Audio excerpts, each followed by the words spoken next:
கரும்பு விவசாயிகளுக்கு ஆதரவாக நேற்று போராட்டத்தில் ஈடுபட்ட தேமுதிகவின் பிரேமலதா அரசியல் ரீதியாக பரபரப்பாக பேசினார். ஒருத்தர் செய்யற ஊழலுக்கு ஒருத்தர் சப்போர்ட்.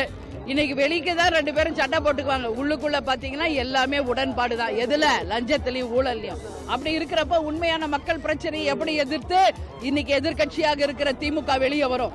அதனுடைய விளைவு தான் இன்னைக்கு 50 வருஷத்துக்கு அப்புறம் செயல் தலைவராக ஸ்டாலின் பதவி ஏற்றவுடனே டெபாசிட் கூட இழந்து இன்னைக்கு ஆர்கே நகர் தொகுதியில படுதோல்வி அடைஞ்சிருக்குது திமுக.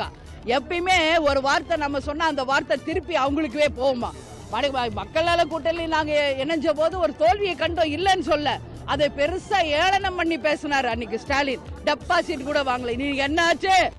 கட்சியே இன்னைக்கு டெபாசிட் இழந்து கிடக்குது. இது வரலாறு திரும்பிருச்சு. அதனால கேப்டனை பார்த்து யார் ஏளனம் பண்ணாலும், கேப்டனை பத்தி யார் எதிர்த்தாலும் எதிர்வினைகள் இமிடியேட்டா அவங்க போய் சந்திக்கும்.